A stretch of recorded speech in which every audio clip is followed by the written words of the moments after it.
Hi, Sonny. This is Hector. Hi, Hector. How are you, friend? I'm great, thanks. Busy with schools and homeworks, you know, but schools ends on 1 week for the holidays and I'll be free. Be free. That's great. Are you coming home for the holidays?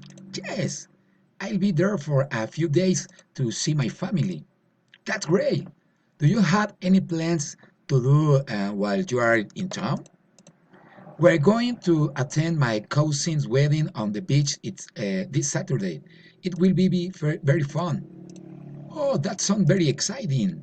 Hey, Alex is also coming for the holidays. We should go after the wedding. Are you free on Monday?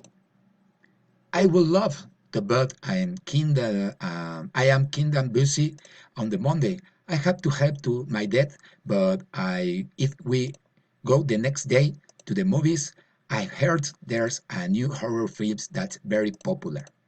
Of course, it be like it all days. It's going to be some fun. We can meet at 11 in fun Alex's house. That sound good for you?